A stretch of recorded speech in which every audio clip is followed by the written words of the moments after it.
রুই মাছের তো অনেক রেসিপি খেলে, একবার এই রেসিপিটা ট্রাই করে দেখো, কথা দিলাম তোমরা নিরাশ হবে না। তো চলো আজ বানাচ্ছি রুই মাছের ভাপা, দেখে নাও রেসিপিটা। তো প্রথমে আমি একটি বাড়িতে কয়েকটি বাদাম, একটু সাদা সর্ষে, একটু পোস্ত আর দুটোর মতো কাঁচা লঙ্কা 5 মিনিটের মতো জলে ভিজিয়ে রেখে পেস্ট করে রাখবো। তো তারপরে আমি এখানে নিয়েছি রুই মাছের 3টি পিস, দিয়ে লবণ ও হলুদ মাখিয়ে নিয়ে তারপর কড়াইতে তেল গরম করে এগুলোকে এপিড ওপিড উল্টে হালকা আঁচে, একদমও লাল লাল নয়, একদম হালকা করে ভেজে তুলবো। জানো তো বাড়িতে কম সদস্য থাকার জন্য আমাকে সবসময় রেসিপি কম করেই বানাতে হয়, সেই জন্য আমি এখানে 3 পিস মাছ নিয়েছি। তোমরা দেখে আবার অবাক হও না। তো যতক্ষণ আমি মাছটা ভাজছি ততক্ষণ কে কোথায় থেকে ভিডিওটা দেখছি একটু কমেন্টে জানিও, আর কার কার চ্যানেল আছে অবশ্যই জানিও, আমি যেয়ে সাবস্ক্রাইব করে আসবো। জানো তো আমি মাছ একদমই ঠিক মতো ভাজতে পারি না, একটু আধটু তো ভেঙেই যায়। তো এই মাছটাতেও একটু আধটু ভেঙে গেছে। তো চলো আবার ফিরে আসা যাক রান্নায়। আমি মাছটা ভাজার কারণ হচ্ছে, যেহেতু এটা রুই মাছ, এটা ইলিশ মাছ হলে হয়তো ভাজতে হতো না, ভাজতে হতো না, কারণ ইলিশ মাছটা ভাপাই তার টেস্ট, আর রুই মাছটা একটু ভাপাতে গন্ধ থেকেই যায়। তো সেই জন্য আমি হালকাভাবে ভেজেছি। তোমরা যদি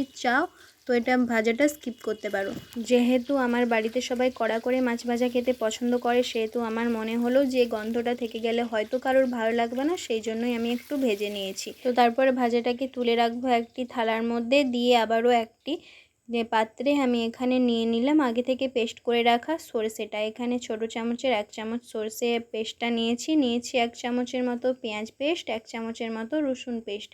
প্রথমে আমি মশলাগুলো দেখাইনি, তো এখানে দেখিয়ে দিলাম। তারপর নিয়েছি একটুখানি হলুদ, মানে অবশ্যই পরিমাণ মতো। তারপর নিয়ে নেব একটুখানি লবণ, মানে পরিমাণ মতো। আমি আগে পেস্ট করার সময়, মানে মশলাটা বাটার সময় একটুখানি লবণ দিয়েছিলাম, তো সেই রকম লবণ মেপে তোমরাও দিও। তারপর আমি এখানে অ্যাড করব ছোট চামচের 2 চামচের মতো সর্ষের তেল। তোমরা এটা সাদা তেল দিয়েও করতে পারো, যেহেতু ভাপা সর্ষের তেলেই খুব ভালো লাগে, তো আমি সর্ষের তেল দিয়েছি। তারপর দিয়ে দেব মশলা ধুয়ে রাখা একটুখানি জল। তো জলটা দেওয়ার পরে ভালো করে মিক্স করে নেব পুরোটাকে, যাতে না গোটা গোটা দানা দানা থেকে যায়। তারপরে আমি এক্সট্রাও জল অ্যাড করেছি, যাতে ভালোভাবে মাছটা ভাপা হয় আর একটু গ্রেভি গ্রেভি থাকে। তোমরা যদি শুকনো শুকনো করতে চাও তো কম জল দিলেও চলবে। তো এক্সট্রা জল দেওয়ার পর আমি পুরোটাকে আবারও একবার মিক্স করে নিয়ে দেবো মাছ ভাজাগুলো দিয়ে এপিড এপিড উল্টে মশলাটা ভালো করে ওর সঙ্গে মাখিয়ে নিয়ে ওর থেকে দিয়ে দেবো 2টো চিড়ে রাখা কাঁচা লঙ্কা। তো তারপরে দেওয়ার পর একটি কড়াইতে বসিয়ে দেবো যে কোনো পাত্র রাখার একটি স্ট্যান্ড, দিয়ে দেবো একটু বেশি পরিমাণে জল। তো জল দেওয়ার পর দিয়ে দেবো মাছের পাত্রটা, দিয়ে ঢাকনা চাপা দিয়ে 15 থেকে 20 বা 25 মিনিটও লাগতে পারে, যেহেতু রুই মাছ দিয়ে ভালো করে